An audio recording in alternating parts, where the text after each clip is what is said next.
Alright, today I thought I'd play some DMC5. It's been a pretty hot topic today.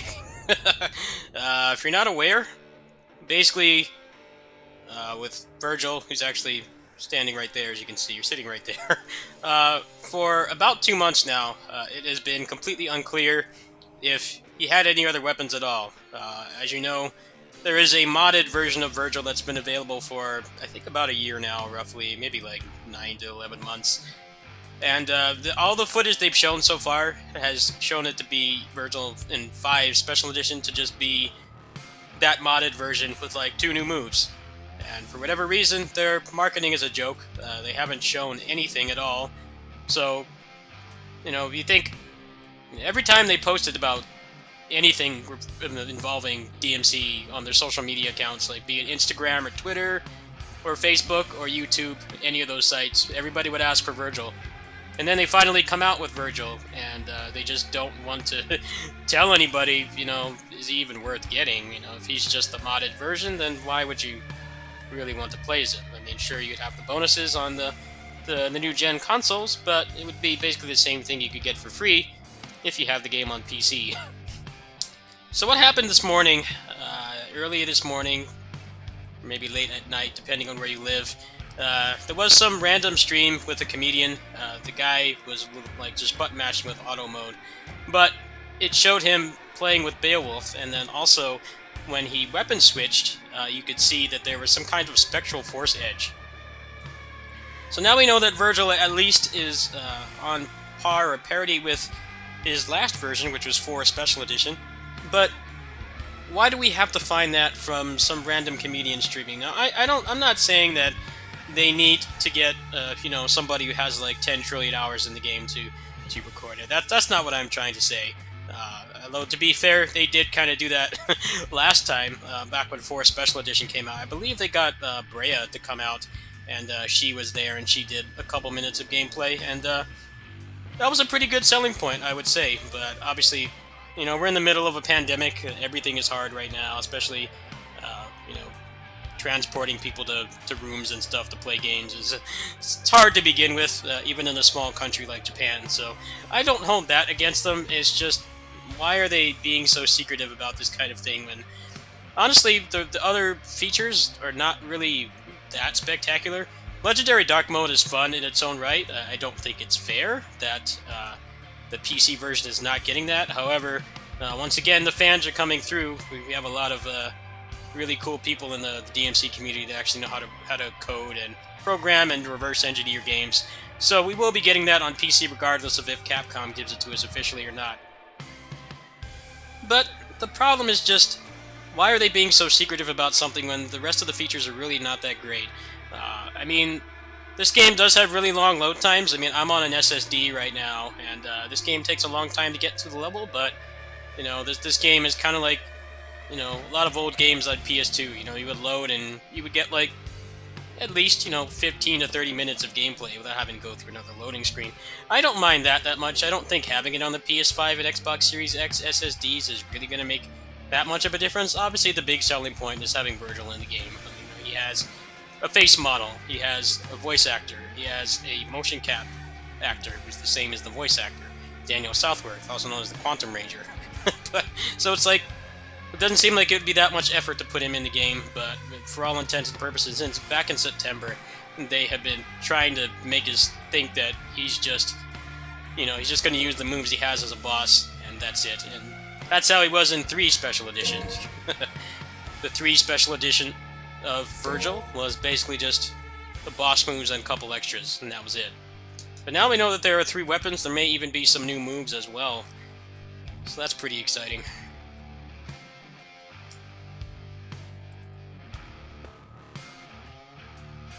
I feel like the only reason Special Edition exists is because Sony and Microsoft realized, like, oh crap, we're in the middle of a pandemic, and a lot of these games aren't going to make it in time. This or what? We need a quick game that we can just churn out and play and get out quickly. Hold on, my character swapper didn't work. I'll be right back. Okay, I finally got it working. I've always likened this game to being like piloting a space shuttle. all the preparations and stuff you need just to get this game to work.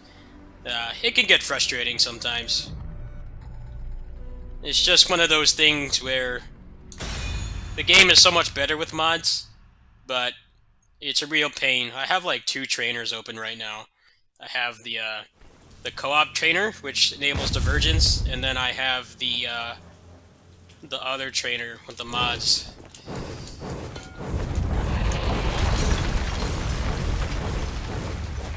I'm glad this community really supports this game, but it's unfortunate this stuff isn't being added officially.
One reason why I like Assault Spy over this game, there are other reasons why I like Assault Spy over this game in some ways.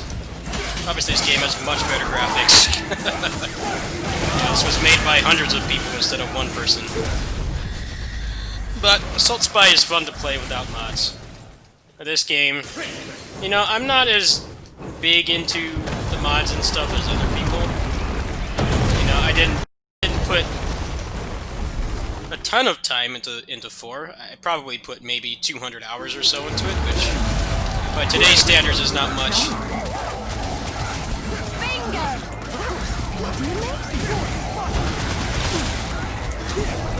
But not to the point where I can't enjoy this game vanilla. It's just the mods do make the game a lot better.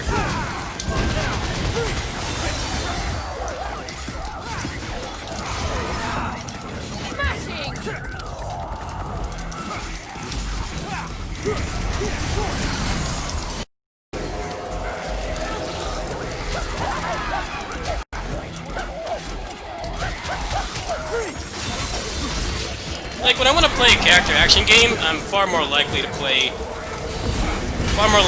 Assault Spy, because that's just turn the game on and play. But this game, it's like, I feel like commandeering a space shuttle and doing all the procedures to get it to work. A lot of times I don't. I really hope Special Edition will have some of the more easier things to implement that the fans have made, like the divergence, which is what I'm using right now to play any character on any level. But I kind of have my doubts. They haven't really instilled a lot of confidence in me.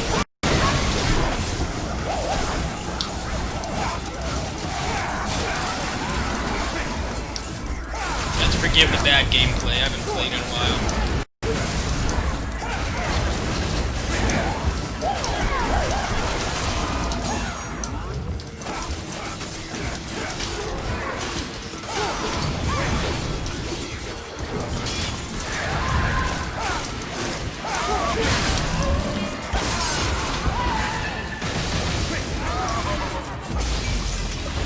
I'll be the first to admit, I am way better at Assault Spy than this game. One of the things that's kind of weird about getting good at this game is that there's like no standard for how to play, because everybody who's still playing at this point is using mods, outside of just people who maybe just got a gaming PC or a console, although getting it on console right now feels kind of pointless, because we have new consoles coming out in about a week. But it's mostly people using mods playing, and there's no standard on who plays with what. Everybody has a different play style, so maybe I'm not that bad for people who play with this specific play style, but there's so many different combinations, there's so many cheat engine tables.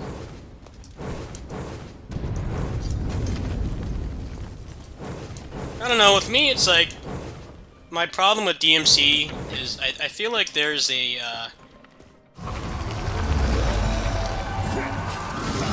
you know, people flex with the... Sorry, it's hard to play this game and talk at the same time, but people flex with, like, infinite HP combos, and it gives people, like, an unfair idea of what you need to be good at these games. Yeah, if you can kill an enemy in one combo, you're pretty good.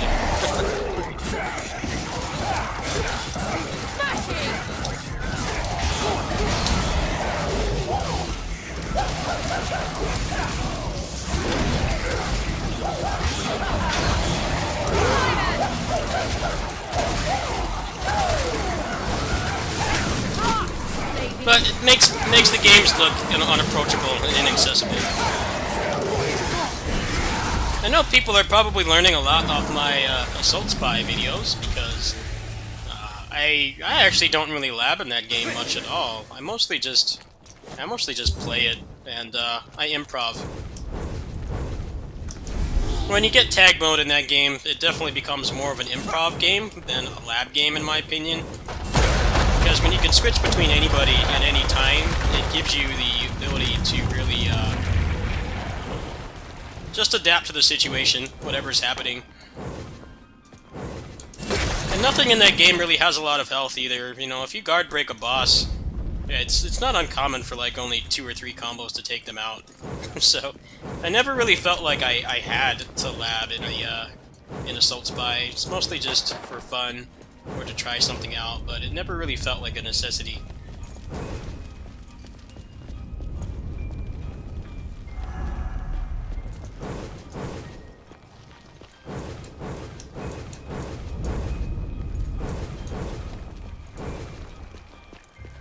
It's been so long, I don't remember where to go.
I'm glad that Virgil, I mean for $5, we've seen like 20% of his movies. They've done a really poor job of marketing it, but for $5, it seems like they're really giving a good value.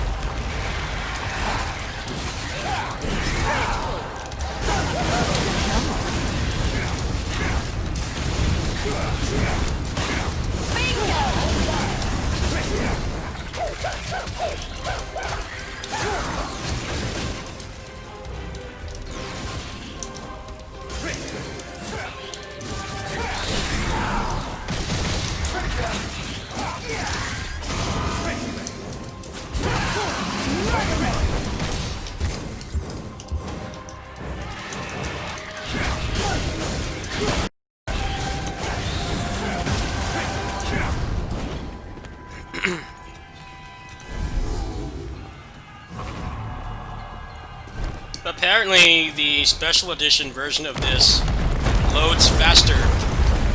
It loads faster than this on SSD.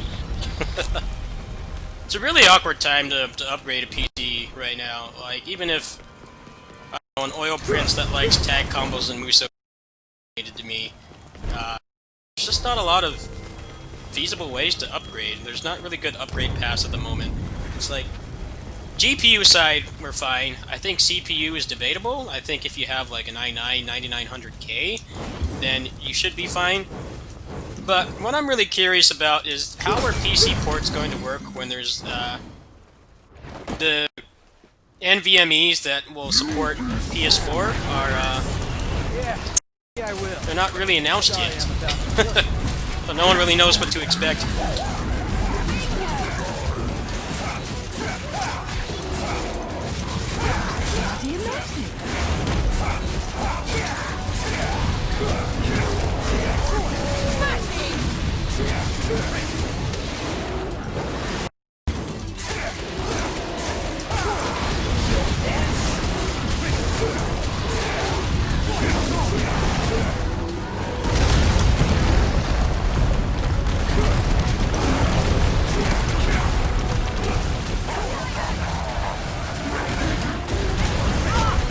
You're great. Yeah, get up on the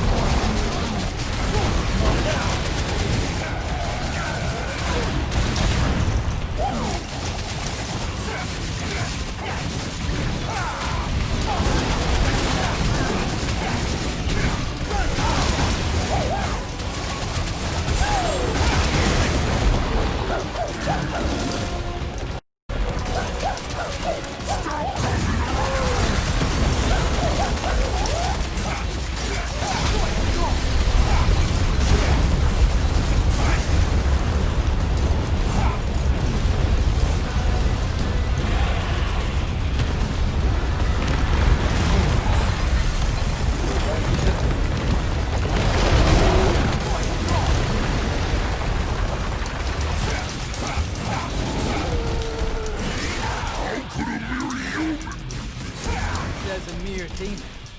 How about we wrap this up?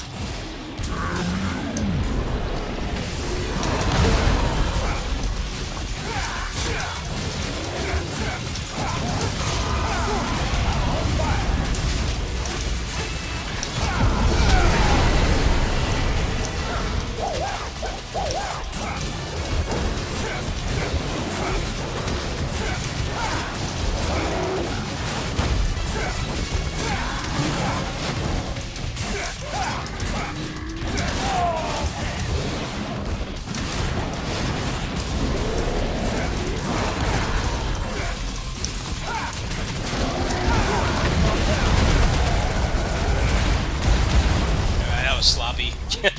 I don't really care. Assault Spy is my character action game. I would like to get better at this game, but it's just so much better with mods. I get annoyed. Sometimes I just don't wanna load up all the mods and stuff. Another problem I have with this game, besides V, I mean that's been explained to death, but Nero actively hurts my hands. He hurts my hands to play. He's done that since 4.